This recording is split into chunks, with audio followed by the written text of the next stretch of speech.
Kasturi Sha. Yes, sir. That's not a very common name, Kasturi Sha, and not a common combination also. So the term Kasturi is a Sanskrit origin word which means musk, and musk is a fragrant substance that is produced by the musk deer, which is found in the upper alpine regions of Himalayas. And Shah comes from my parents' name. They have given me their name as a sign of affection. My father is Shafi, so the three initial letters of his name, as well as my mother is Shiva, so the initial two letters and the last letter of her name. So it forms Kasturi Sha. Very good, very good. And you studied English language and literature, BA in that. Have you studied further? No. No, sir, I've just done my graduation. And since 2021 you have been prepared. I mean, is this your first attempt at? Yes, sir, it's my first attempt. And what was your option subject? Sociology, sir. Okay. Why not English literature? I wanted to learn the society from an objective point of view because I've always felt that society can inspire literature as well, and they have a vice versa relationship. So after being a student of literature, I now wanted to learn society from an objective point of view, sir. Okay. So you met the Prime Minister on Republic Day? Yes, sir. And team leader of project performative ritual Kaliyut. What is that? Kaliyutta is a temple ritual that is prevalent in southern Kerala, especially the Thiruvananthapuram district. It exists in quite a few temples, but in this project we were focusing on the Kaliyutta and the Sharkara Devi temple. So it's a 10-day ritual in which the entire village participates. For the villagers, it's a very holy and auspicious ceremony. But through this project, we were looking at it from a literary perspective, from a dramatic lens, the performative aspect of this ritual, sir. Okay. You have a variety of interests: creative writing, reading Indian English writers, and teaching online books and YouTube content and all that. Very good. Who are some of the Indian English writers that you read recently? Recently, I'm reading Jhumpa Lahiri's Unaccustomed Earth. That's a collection of short stories. Okay. I also read Jhumpa Lahiri's Lowland. She's also a Booker Prize winner from India. I'm more into reading the young Indian English writers, especially the women Indian English writers. Because the way a woman writes, being in India from a foreign language, it's completely different from the way a mainstream male writer puts his creativity. Is there any prominent Indian, any Keralite woman writer in English? Yes, sir. There are quite a few, like Arundhati Roy. We have Kamala Das. We also have Jayashree Mishra, even though she's married to a North Indian, but she's basically from Kerala, sir. Okay. You have read some of them? Yes, sir. I've read all the three authors. Nice. Kamala Das, what did you read? I've read her story Padmavati the Harlot, as well as some of her short stories from a collection as well. Okay. And her autobiography called My Story. You read that in English or in Malayalam? I read it in English, sir. In English.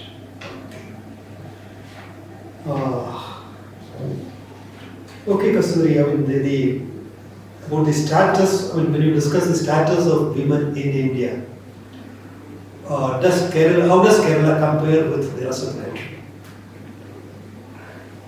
Yes, sir.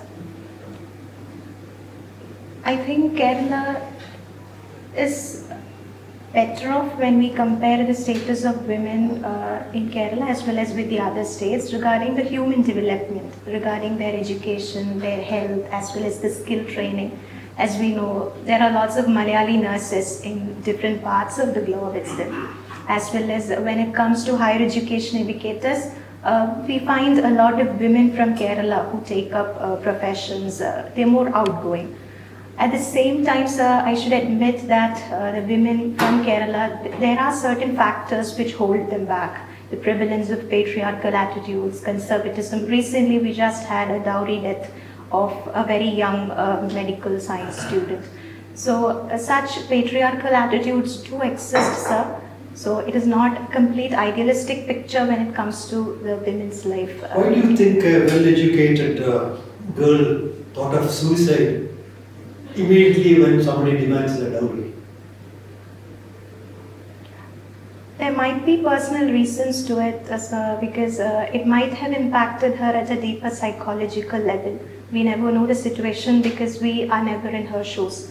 So it might have certain emotional, personal reasons to do with it, sir.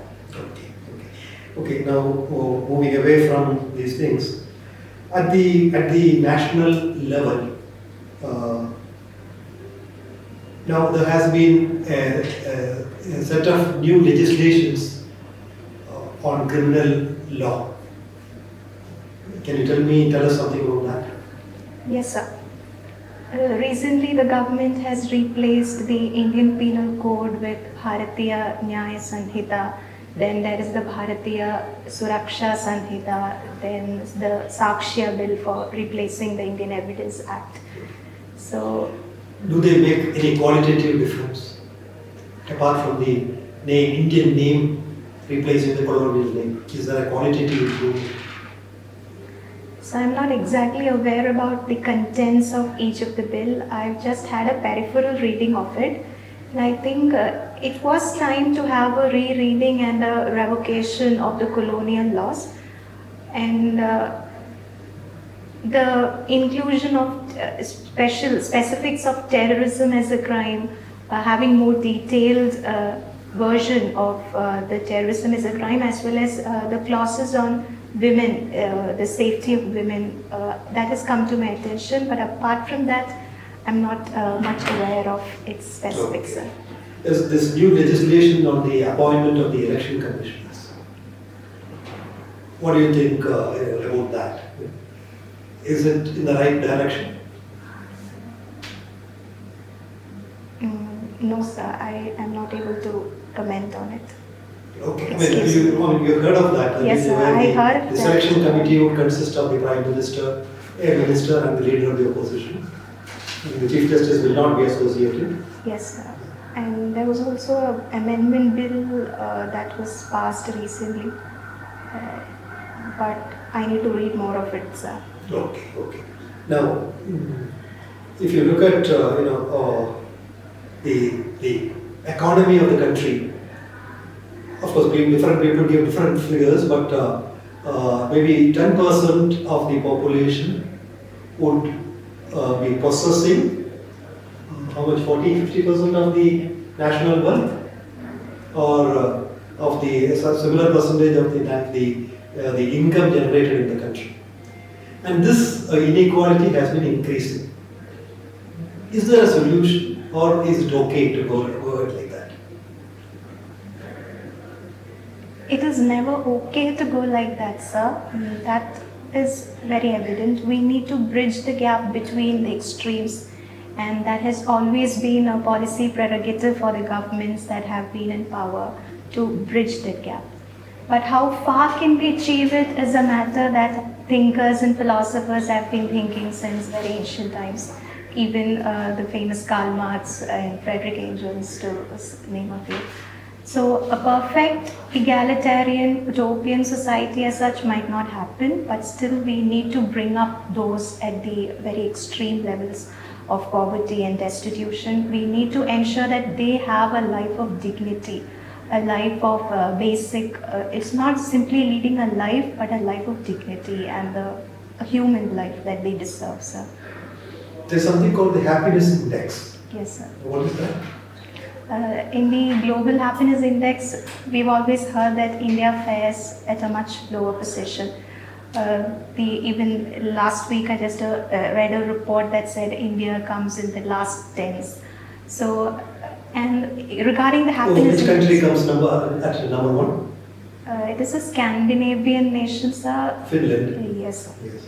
And what is the role, status of Finland in the depression index? Number 7. Oh. So how do happiness and depression go together? That is a paradox, really, sir. I see the point. I think along with affluence, along with happiness, people start demanding more. Maybe they have higher aspirations, and when the aspirations are not met, they might trip into No, depression if you as have too well. many aspirations, you cannot have happiness. Yes. There's one country which has happiness declared as a motto in the constitution. Yeah, yes, it's the Bhutan. Yeah. Yeah, so Kasturi, your option is sociology. Yes, ma'am. Who is your favorite sociological thinker? My favorite sociological thinker is Durkheim, ma'am. Emil Durkheim. Okay, why? Because I've often found Durkheim to be a pioneer of sociology. At a time when the subject was not even established, he had the courage to come forward. He had the courage to set up a chair of sociology at the Sorbonne University, to look at society from an objective point of view, and even daring to do a study on suicide. That is not something that many people would think of in the early 20th and late 19th century. His study on suicides came out with some interesting insights. Some things, some aspects which were not even in line with the normal thought process ki it would be happening. What were some of the startling findings that the suicide study came out with? Yes, ma'am. Initially, there was a tendency to associate suicide with biological reasons, psychological reasons, but nobody till then had seen suicide as a social phenomenon. So, Emil Durkheim explored that there are social causes to this, even though suicide is an individual act, but there are underlying social causes to it. And he brought in the concepts of social integration as well as the level of social restrictions that prevail in society. These two underlying factors which propel an individual to suicide. Any of these things, if it goes beyond a limit or if it's less, both of them can lead an individual to suicide. So as per Emily Durkheim, if in a society war was going on, in such a timing, would there be an increase or would there be a decrease in suicide rates? According to Emil Durkheim, he said, when there is a war, the feeling of national sentiments would increase, which would create solidarity in society. And when that feeling of a collective conscience that rises up, suicide rates would decrease. What is meant by anomie? According to Durkheim, anomie is a state of normlessness, a breakdown of the existing norms, where the individual has nothing to hold on to. Like Matthew Arnold has said in one of his poems, caught between two worlds, where the one has broken down and the other has not yet born. So that state. So when anomie would be there, what would that translate into for suicides? Ma'am, Anomie would be having a relationship with the suicide rate. Yes, ma'am. Like for instance, during the COVID pandemic time, we had this situation of anomie in many households for many individuals who might have lost their jobs, who might have suddenly fell into a state of misfortune, and when they couldn't adjust, it might have led to rising suicides, ma'am. Okay. My next question is on caste-based reservations. Yes. When this thing came up, who proposed the idea, and do you think it met the stated objectives? Ma'am, I do not exactly know who proposed the idea of caste reservations, but I do think that to some extent it has met its objectives of the initial constitution framers had a vision of bringing in reservations to uplift the educationally, the historically, those sections who have undergone historical injustice. So to do them justice, we have brought in the policy of reservations to bring them at par and give them a level playing field. But over time, we've also found that those people have already had the benefit of reservations in a generation, but the follow-up generations have been claiming it. And those who really deserve it might be left back. So that is something we need to address, ma'am. And nowadays it has gone up to, in some states, the reservation percentage has crossed even 50% threshold mark. So do you think that is injustice to the general category people who do not get the benefit of reservation? Ma'am, I think there is a Supreme Court verdict that has said that the reservation should not exceed 50%. Despite that, I do agree that in many states like Tamil Nadu and Maharashtra, there are reports and not reports, there are instances where the reservation has exceeded 50%. But the Constitution does permit that in certain exceptional situations where the proportion of the OBCs in the state population is higher, in such situations we can have a higher threshold limit. Then why not make reservation all of it caste based itself? Let every caste have a certain percentage so that all are equally represented. What is the flaw in that? Is there any flaw, or let it be a mechanism for uniform and diverse representation of various categories and groups? That is an innovative thinking, ma'am. But harking back to the Constitution visionaries had the idea of introducing reservations to uplift the educationally and socially backward sections, or those who have undergone historical injustice. So from a constitutional perspective, it's for the downtrodden, for the suppressed classes that we need reservations now. Looking at reservation from a Marxist perspective, who says that ultimately money or economics is the fundamental of all types of structures, okay, that is the base.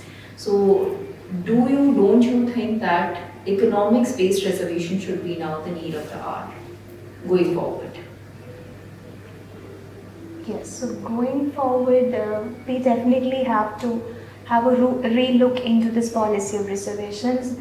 As I've just said, that even though a lot of people who already had the benefit of reservations, have already been well placed, their further generations taking in reservations again, that's something that we cannot accept, while at the same time we have many deserving candidates from the general sections, like the government has recently introduced the economically weaker sections quota.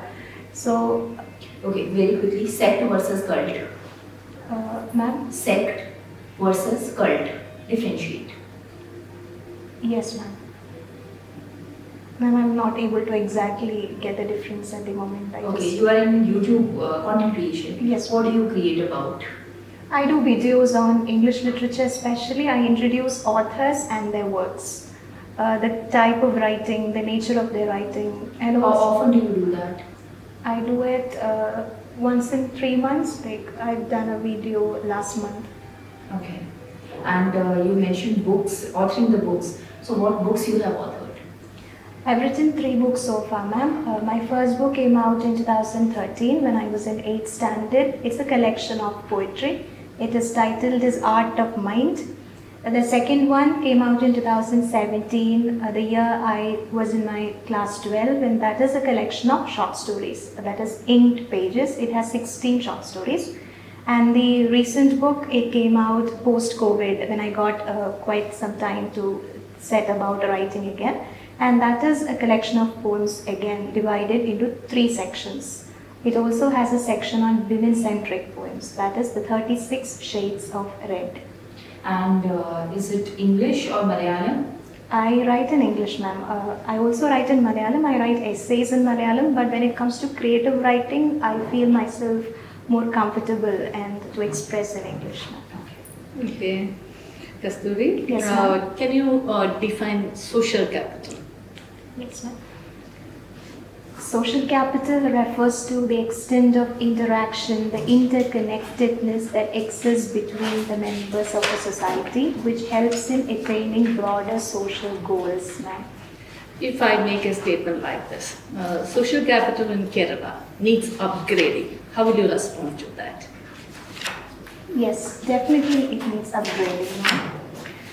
Because over time, people have become more individualistic in Kerala. I think that is what happens when the individual aspirations keep increasing, when people become more educated. They always are in a rush to chase their personal dreams.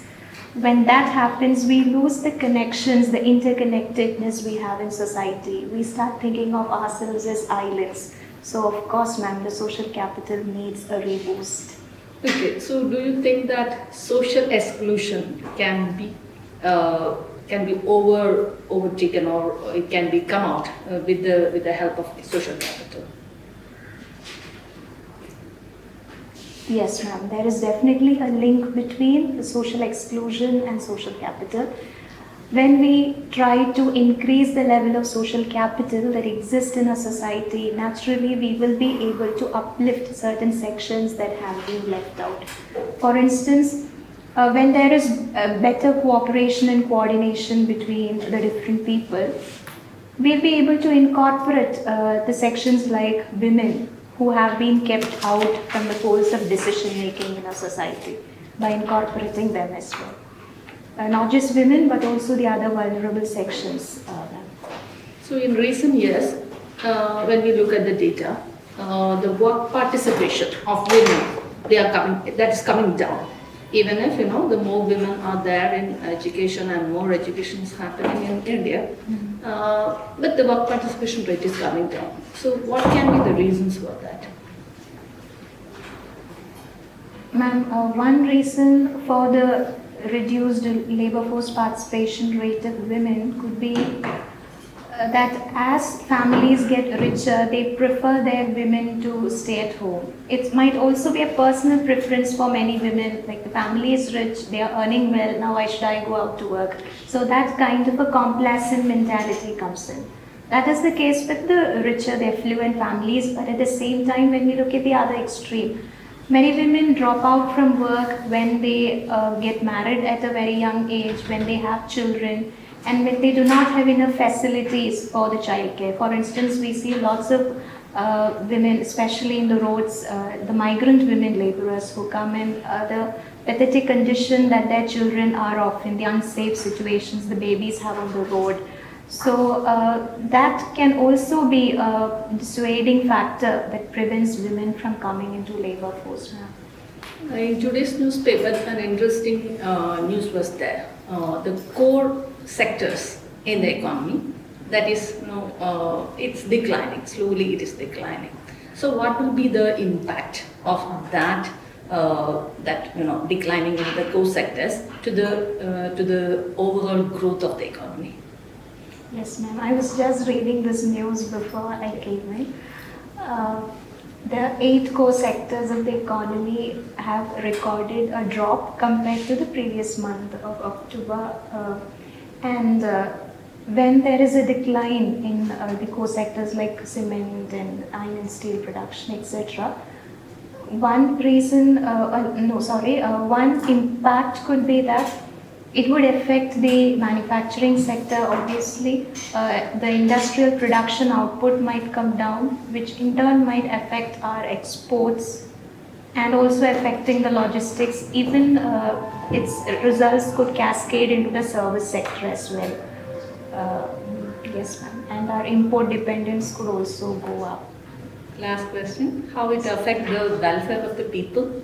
You Obviously, haven't connected yes, it. ma'am, I just missed it. Yeah. Obviously, ma'am, the employment could be affected, inflation could go up. Okay. Kasturi, Yes, sir. Kundalu, isn't it? Kundalu is the. Yes, sir, it's Kontalo. That is in the corporation area or outside? No, sir, it's a village. Village. Yes, sir. It's a panchayat. Yes, sir. Right. Who is the collector of Trivandrum? Jeromic George, sir. Dorothy George. Yes, sir. Your optional paper is social. Yes, sir. I will ask certain questions related to sociology. Means not theoretical, but need some kind of explanation sociological. Right. You see, Indian democracy is considered to be not a developed democracy. Yes, sir. Can you explain the sociological reasons for that?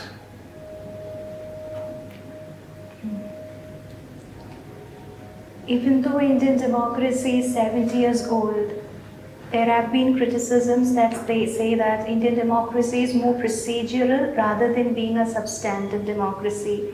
it's an elitist democracy, it's an elected autocracy, compared to the Western concept of democracy. But at the same time, sir, as is often being claimed, India is the mother of democracies as well. Like we had the recent G20 meeting where India presented herself as the mother of democracies. So that the democratic tradition, it has been existing in India right from the time of the Mahajanapadas. So with that being said, sir, I think some of the reasons why Indian democracy is not exactly like the Western democracy, one reason could be the level of education of the people. Where in West, the process of evolution of democracy is different from the process of evolution of democracy here in India. In West, there was a process of industrialization followed by the political awakening, and then came democracy. Whereas in India, first came the democratic experiment, the political change, and after the government came to power, we were trying to bring in industrialization and economy. So the processes were completely different. So that is a sociological aspect. Yes, sir. Right. See, we claim that Keralites claim that we are progressive, we are literate, we are culturally in a very good position, something like that. But when it comes to the attitude towards the transgenders, our attitude is very orthodox, very anemic, something like that. Why? Why this contradiction? Yes, sir. Kerala is famous as being the first state in India to frame a transgender policy, etc. But still, when it comes to the attitude that the people of Kerala bear towards the transgenders, it still continues to be kind of patriarchal, sluggish and conservative. Because one reason could be that the mindset is quite narrow. We have not still opened up, we've not yet become cosmopolitan and all accommodating, which might take some time. But I do have good reasons to believe that the young generation of Kerala, they have a much more welcoming and a much more accommodative attitude in this respect, sir. Right. So recently, Supreme Court of India has declined to approve same-sex marriage. At the same time, Nepal, see the Hindu nation, the only Hindu nation in the world, not now, Yes, they have approved same-sex marriage. The court has approved. See, a country which claims to be the only Hindu nation in the world approved same-sex marriage, and India is in the court is not ready to approve. Why this kind of difference? So I didn't know that Nepal had approved it. Thank you for bringing it into my attention, sir. At the same time, it was actually a time that the court in India had accepted the same-sex marriage and legalized it. But we also had the Supreme Court judgment in the Navtej Singh Johar case that said between the homosexual relationship between consenting adults in a private space is accepted. It has been decriminalized, but it was also time that they gave it a legal status so that the couples could claim legal benefits that were associated with marriage. So, but it might take some time again, since India is a traditional society, it's a society in transition, so the mindset to evolve, it would take some time. But Right. In Kerala, see, the Muslim population is around 80 to 20%. yes, But Christians is less than that, 10 to 12%, right?